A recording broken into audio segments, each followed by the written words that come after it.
तो एकादशी का जन्म कैसे हुआ? एक बार अर्जुन भगवान श्री कृष्ण से पूछते हैं, वो जानने की जिज्ञासा करते हैं कि कैसे एकादशी का जन्म हुआ, कैसे उत्पन्न हुई एकादशी। तो भगवान उनकी जिज्ञासा को शांत करने के लिए उन्हें बताते हैं कि एकादशी की उत्पत्ति कैसे हुई। भगवान बताते हैं कि एक मूर नाम का राक्षस था, जिसने बहुत ज्यादा आतंक मचा रखा था। उसके आतंक से सारे देवी देवता, गंधर्व, यहाँ तक कि ब्रह्मा जी भी भयभीत थे। उस मूर राक्षस ने चारों तरफ अपना साम्राज्य कर लिया था, चारों तरफ अपना शासन कर रखा था। तो सारे देवता भयभीत हो जाते हैं और जब उन्हें स्वर्ग लोक से निकाल दिया जाता है इंद्र को, तो इंद्र बहुत ज्यादा भयभीत होकर इस पृथ्वी पर विचरण करने लगते हैं, पृथ्वी पर इधर उधर भटकने लगते हैं। तो एक दिन सारे देवता मिलकर भगवान शिव के पास जाते हैं, शिव जी से प्रार्थना करते हैं कि कोई उपाय बताइए, इस राक्षस ने बहुत ज्यादा कष्ट दे रहा है, तो कष्टों का आप निवारण कीजिए। तो भगवान शिव कहते हैं कि इसमें हम कुछ नहीं कर सकते, आप विष्णु लोक को जाएं, वैकुंठ को जाइए, जहां पर जगत के नाथ जगन्नाथ जी हैं, जो सबकी पीड़ा को हरने वाले हैं। तो सारे देवता जब वैकुंठ पहुंचते हैं तो भगवान उनकी सारी बात को सुनते हैं और उनके कष्टों का निवारण करने का प्रयास करते हैं।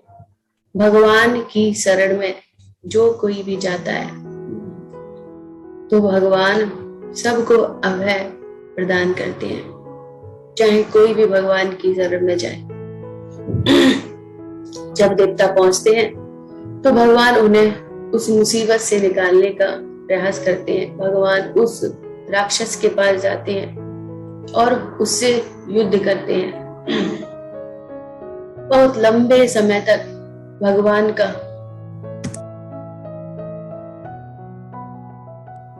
उस राक्षस के साथ युद्ध चलता है। युद्ध करते करते भगवान थक जाते हैं। भगवान जब थक जाते हैं तो भगवान एक गुफा में जाकर विश्राम करने लगते हैं। तो जब भगवान ऐसे करके गुफा में जाते हैं तो वो राक्षस भी पीछे पीछे भगवान के जाता है। तो वह देखता है कि भगवान सो रहे हैं, तो वो सोचता है यही सबसे अच्छा मौका है, क्यों ना इनका अभी वध कर दिया जाए और अपना पूरा बदला ले लिया जाए। हमारे असुर भाइयों को इन्होंने बहुत, सबको इन्होंने मारा है, क्यों ना अभी इनसे बदला लिया जाए, सोते में ही मार दिया जाए। जब वो ऐसा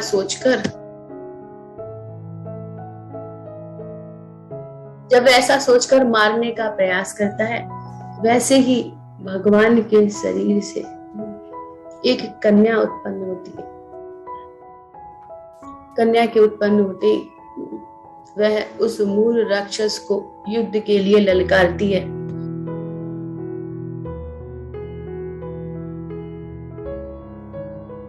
मूल राक्षस का उस कन्या के साथ घमासान युद्ध होता है। तो वह राक्षस उस कन्या के साथ युद्ध करता है। युद्ध में वह कन्या उस राक्षस को परास्त कर देती है। तो जब वह राक्षस मरता है तो उसकी चीख सुनकर भगवान की निद्रा खुलती है। भगवान उठते हैं तो देखते हैं कि मूर मरा पड़ा है और एक कन्या भगवान के समक्ष बैठी हुई है, उन्हें प्रणाम कर रही है। तो भगवान कहते हैं, उसे देखकर आश्चर्यचकित होते हैं कि इस राक्षस को आखिर किसने मारा। सारे देवी देवता इससे भयभीत थे, यहां तक कि हम भी इससे थक कर, इससे डरकर गुफा में छुप गए। भगवान ऐसा कहते हैं। तो इस राक्षस को आखिर किसने मारा? तो वह कन्या बताती है, इस राक्षस का वध मेरे हाथों हुआ है। भगवान पूछते हैं, तुम कौन हो? कहता, मैं आपकी ही शक्ति हूं, आपके ही तेज से उत्पन्न हूं। तो भगवान बहुत खुश होते हैं और भगवान कहते हैं कि आप कोई भी वर मांगो, मैं आप पर बहुत प्रसन्न हूं। तो एकादशी वरदान मांगती है भगवान से कि हमें ऐसा वर दे कि कोई भी मेरी आराधना करे तो वो सभी पापों से मुक्त हो जाए। भगवान कहते हैं, ठीक है। एकादशी की उत्पत्ति 11वें दिन हुई थी, इसीलिए इसे एकादश नाम दिया गया। और भगवान ने कहा कि एकादश तिथि पे जो भी तुम्हारी आराधना करेगा वह सभी पापों से मुक्त हो जाएगा। तो एकादशी महारानी ने ऐसा वरदान मांगा था कि जो भी एकादशी वाले दिन जो भी तपस्या करता है, आराधना करता है, तो वह समस्त प्रकार के पापों से मुक्त हो जाता है। तो भगवान तथास्तु बोल देते हैं एकादशी को। तो तब से सभी वैष्णव भगवान को प्रसन्न करने के लिए एकादशी का व्रत रहते हैं, क्योंकि भगवान ने ऐसा कहा है कि अगर मुझे पाना है तो एकादशी की शरण में जाना ही होगा। जो एकादशी का व्रत कर रहा है, एकादशी उपवास कर रहा है, वह भगवान को अत्यंत प्रिय है। भक्तों में 3 निष्ठा आवश्यक है। पहला नाम निष्ठा, दूसरा एकादशी निष्ठा और तीसरा तुलसी निष्ठा। जिसमें ये तीनों के प्रति निष्ठा है वह निश्चित तौर पर भगवान के धाम जाएगा ही जाएगा। 3 निष्ठाएं होनी चाहिए आप सब में। कौन सी? एक पहले नाम निष्ठा, किसी भी कीमत पर हमें भगवान के नाम को नहीं छोड़ना, नाम के प्रति पूर्ण निष्ठा। दूसरा एकादशी के प्रति पूर्ण निष्ठा, एकादशी वाले दिन हमें किसी भी कीमत पर अन्न नहीं खाना, अन्न का परित्याग करना है। और तीसरा तुलसी महारानी के प्रति निष्ठा, तुलसी की सेवा, तुलसी को दीपक दिखाना, उन्हें जल देना, उन्हें पर्याप्त धूप देना, हवा देना और उनकी मंजरी साफ करना, उन्हें कीड़ों से बचाना। तो तुलसी निष्ठा, ये 3 निष्ठाएं भक्तों में होनी चाहिए। अगर ये 3 निष्ठाएं किसी भक्त में है तो वह भगवान को अत्यंत प्रिय है।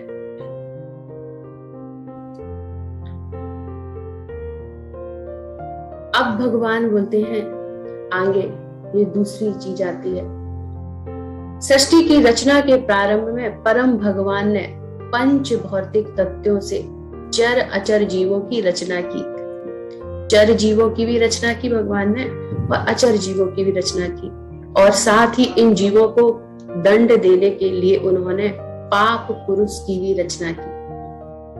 भगवान ने पाप पुरुष को भी बनाया। क्यों बनाया? क्योंकि जो गलत कार्य करे तो उसको दंड दिया जाए।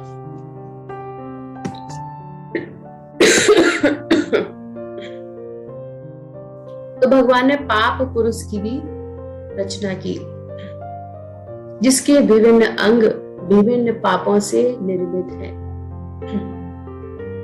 तो आपको ये क्यों बताया जा रहा है? वो इसलिए आगे पता चलेगा, क्योंकि एकादशी वाले दिन जो भी अन्न को ग्रहण करता है तो अन्न में पाप का वास है। आप जितने पाप कर भी नहीं पाते 15 दिन में, सोच भी नहीं सकते जिन पापों के बारे में, एकादशी वाले दिन सिर्फ अन्न खाने से वो सारे पाप आपसे हो जाते हैं। तो पाप पुरुष की भगवान ने रचना की उचित दंड देने के लिए। तो जिसके विभिन्न अंग विभिन्न पापों द्वारा निर्मित थे, पाप पुरुष के अंग। तो पाप पुरुष का शरीर भिन्न भिन्न पापों से निर्मित था।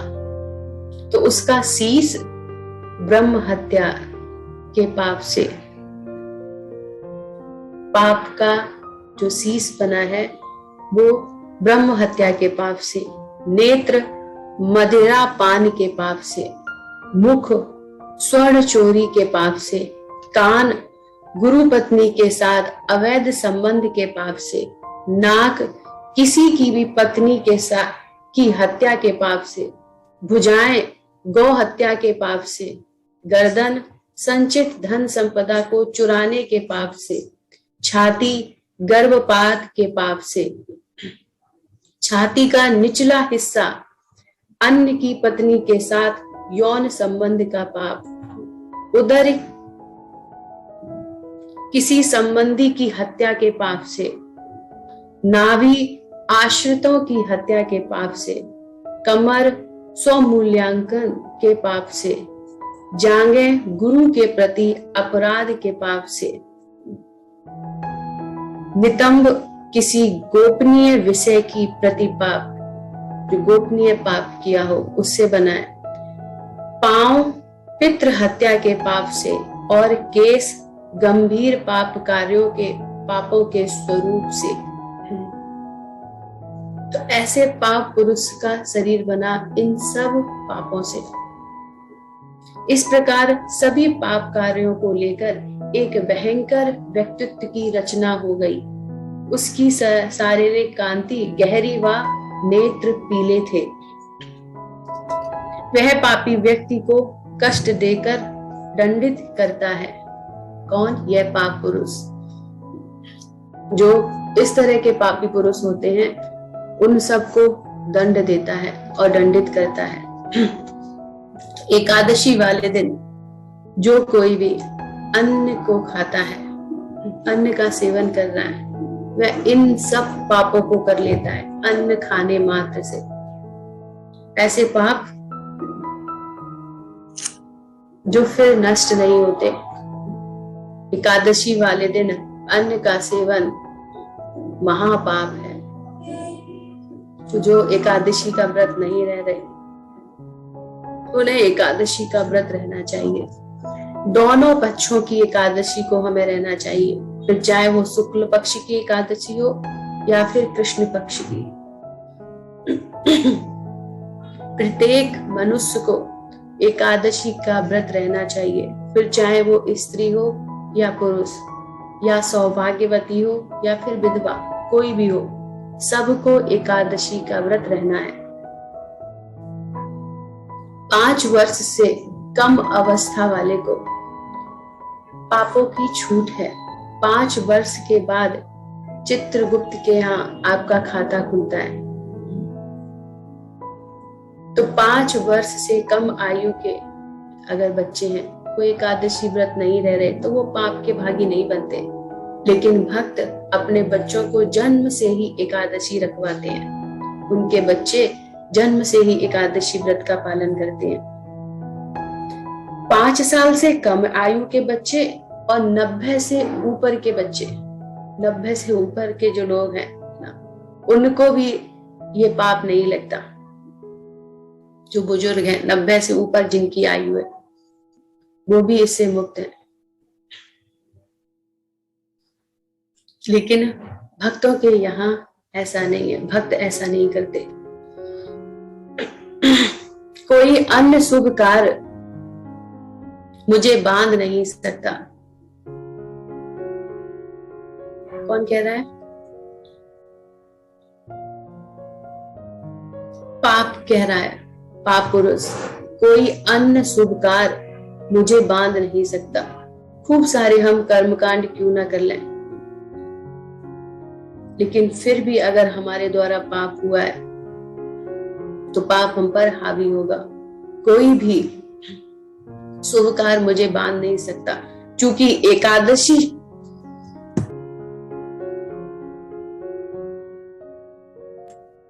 एकादशी आपका सदृश रूप है। पाप पुरुष बोल रहा है, अतः वह मेरे कार्य में बाधक है। हे मेरे स्वामी, चूंकि मैं आपकी सृष्टि का ही एक उत्पादक हूँ, अतः मुझे कोई ऐसा स्थान निर्देशित करें जहां मैं भय मुक्त होकर रह सकूं। ऐसे करके पाप पुरुष प्रार्थना करता है कि मुझे सिर्फ डर है तो सिर्फ एकादशी से डर लगता है, और किसी भी अन्य शुभ कार्यों से नहीं। तो मुझे कोई ऐसा स्थान दे जहां मैं भय मुक्त होकर रह सकूं, यानी कि एकादशी का मुझे भय ना सताए। नहीं तो हमेशा मुझे एकादशी महारानी का भय सताता है। तो भगवान उसकी प्रार्थना को स्वीकार करते हैं, क्योंकि वह ऐसे प्रार्थना करता है कि मैं भी तो आपका ही बच्चा हूं, आपने ही मुझे उत्पन्न किया, तो मेरे लिए क्यों नहीं कोई स्थान। मुझे कोई पसंद नहीं करता, मुझे कोई नहीं चाहता, सब हमसे दूर भागते हैं। तो जब वह इस तरह से भगवान से प्रार्थना करता है तो भगवान कहते हैं ठीक है, एकादशी वाले दिन ही तुम अन्न में वास करो। जो अन्न को ग्रहण करेगा तो वो पाप खाएगा, फिर उसे आप दंड देना। तो आप सबको प्रयास करना चाहिए एकादशी वाले दिन अन्न को ना लें। इस पर एक कथा याद आती है। एक बार एक वैष्णव थे,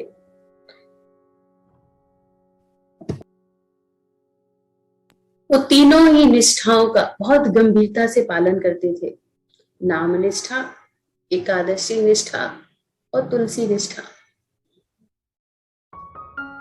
वह ना तो एकादशी में खुद अन्न लेते, ना अपने किसी भी परिजनों को अन्न देते, और जो भी उनके पास आता वह किसी को भी एकादशी वाले दिन अन्न ग्रहण ना करने देते। उन्होंने ऐसा नियम कर रखा था, एकादशी वाले दिन हम अपने हाथों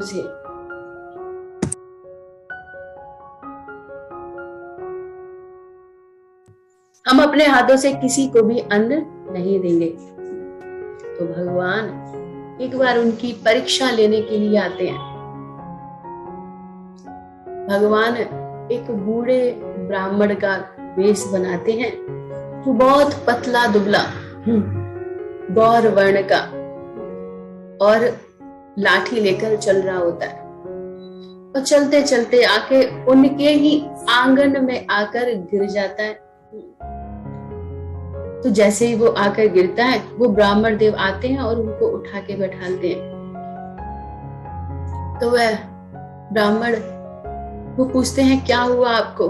तो वह ब्राह्मण वो बोलते हैं, बूढ़े ब्राह्मण, कि मैं बहुत भूखा हूं, मुझे कुछ खाने को दो। तो वह ब्राह्मण जो वैष्णव थे वो कहते हैं, आज तो एकादशी है, आज तो हम आपको कुछ खाने को नहीं दे सकते। हाँ, कुछ फलाहार करना चाहो, फल या दूध लेना चाहें तो वो दे सकते हैं।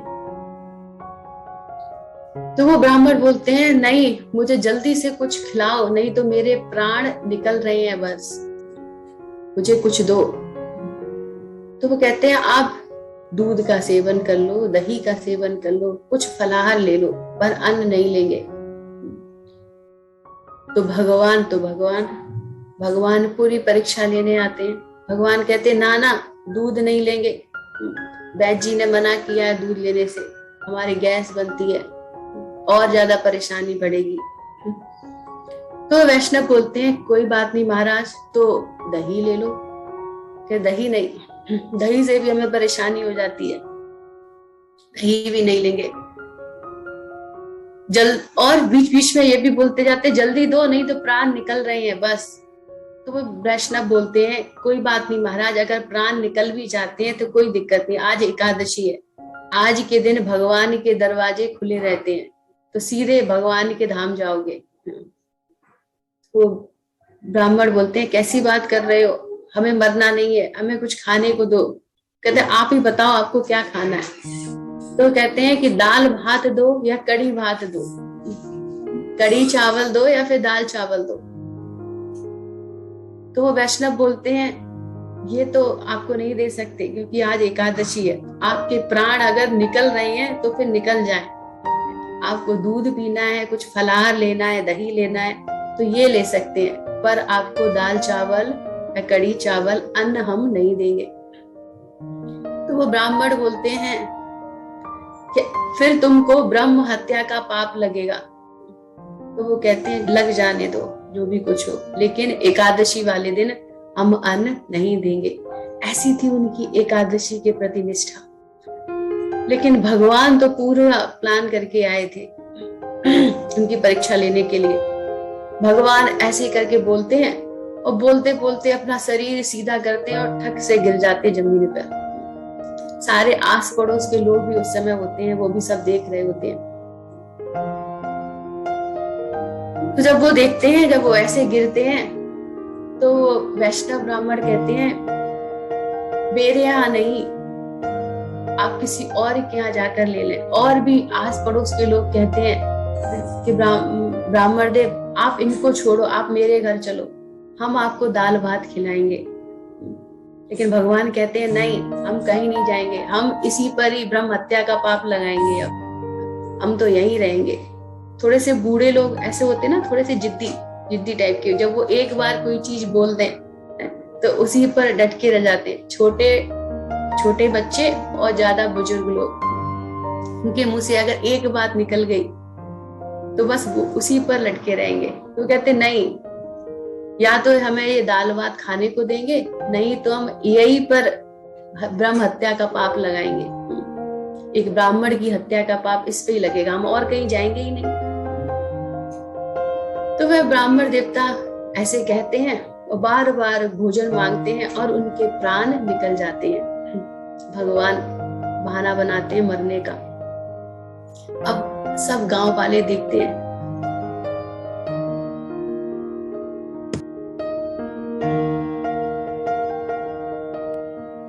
सब गांव वाले देखते हैं और उन वैष्णव पर धिक्कार करने लगते हैं। क्या फायदा ऐसी पूजा से, दिन भर माला झोली लटकाए रहते हैं, इतना लंबा सा तिलक लगाए, क्या फायदा ऐसे तिलक से। एक ब्राह्मण ने इनके दरवाजे पे अपने प्राणों को छोड़ दिया और इन्होंने कुछ खाने को नहीं दिया। वो मांग रहे थे दाल भात दे देते। तो ऐसे करके सब उनके विद्रोही बन जाते हैं, उन वैष्णव के पूरे गांव वाले। अब वो ब्राह्मण जो वैष्णव थे, उन ब्राह्मण को, पूरे ब्राह्मण को अपने ही घर में रखते हैं उस दिन और अपनी पत्नी से कहते हैं कि एकादशी का व्रत आज तो पूरा हो गया, लेकिन ब्रह्म हत्या का पाप तो हम पर लगा ही है। मेरे कारण ही इन बुजुर्ग ब्राह्मण ने अपने प्राणों को छोड़ा। तो जो ब्रह्म हत्यारे यानी कि ब्राह्मण की जिसके द्वारा हत्या हुई हो, मैंने उन्हें मारा नहीं, लेकिन कहीं ना कहीं हम भागीदार तो हैं उनके मरने में। चाहे उनका समय आ गया था, उनको तो जाना ही था, लेकिन माध्यम हम बन गए, तो उसका दंड तो हमें मिलना ही चाहिए, वो वैष्णव बोलते हैं। क्योंकि जिसने गौ हत्या की हो या ब्राह्मण हत्या की हो, फिर वह भगवान की आराधना करने का अधिकारी नहीं है, फिर वह भगवान की आराधना नहीं कर सकता। तो वह वैष्णव बोलते हैं कि मैं अपने शरीर को, खुद को सशरीर अग्नि को सौंप दूंगा। जीवित अवस्था में ऐसे ही मैं अग्नि को समर्पित हो जाऊंगा। तो उनकी पत्नी बोलती है, जब आप ऐसा करेंगे तो हम आपके साथ ही चलेंगे। उनकी पत्नी भी अग्नि में जाने को तैयार हो जाती है, फिर उनके बच्चे भी साथ में चल लेते हैं। तो पूरा ही परिवार एक साथ अग्नि में जलने को तैयार हो जाता है। तो फिर वो वैष्णव सोचते हैं बाहर क्यों जाया जाए, घर में ही क्यों ना किया जाए। तो घर के आंगन में ही वो चिता जलाते हैं और उन ब्राह्मण को अपनी गोद में लिटाकर अग्नि में बैठ जाते हैं। जैसे ही अग्नि जलती है, भगवान उछल कर खड़े हो जाते हैं और उन वैष्णव कर देते हैं अग्नि से। और भगवान उनसे बहुत प्रसन्न होते हैं। भगवान बताते हैं कि मैं तुम्हारी परीक्षा लेने के लिए आया था। और भगवान ऐसा कहकर अंतर ध्यान हो जाते हैं। फिर ये सारी घटना गांव वाले के सामने ही हो रही होती है। फिर सब जान जाते हैं भगवान स्वयं ही आए थे ब्राह्मण का वेश ले उनकी परीक्षा लेने के लिए। तो उन वैष्णव ने ऐसी दृढ़ता थी उनकी एकादशी के प्रति कि एकादशी वाले दिन ना तो वो खुद अन्न लेंगे और ना ही किसी को अन्न देंगे। तो हम सबको भी एकादशी का ऐसे ही निष्ठा के साथ पालन करना चाहिए। मतलब एकादशी वाले दिन हमें अन्न नहीं खाना। अगर हम भूखे नहीं रह सकते तो 2 बार फलाहार कर लें। 2 बार से भी काम नहीं चलता तो 3 बार कर लें। 3 बार से भी काम नहीं करता तो 4 बार। अगर उससे भी काम नहीं चलता तो पूरे दिन खाओ, कोई मनाही नहीं है। बकरी की तरह पूरे दिन मुंह चलाओ। भगवान ने इसके लिए मना नहीं किया कि एक ही बार खाना है या 2 बार खाना है। खूब खाओ, रोज से ज्यादा एकादशी में खाओ, खूब अच्छा अच्छा बनाओ, लेकिन अन्न मत खाओ। अन्न की मनाही है। अन्न का परहेज करो, ना खुद खाओ ना अपने बच्चों को खिलाओ। घर में अन्न बनना ही नहीं चाहिए।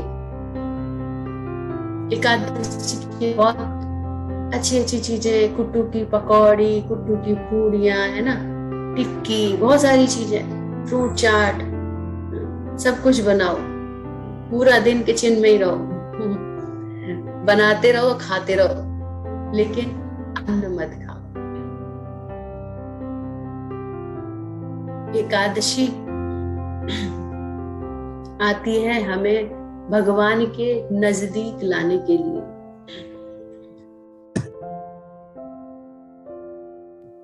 एकादशी तिथि कार्तिक मास, अधिक मास है, जो ये विशेष तिथियां हैं, विघ्नें हैं।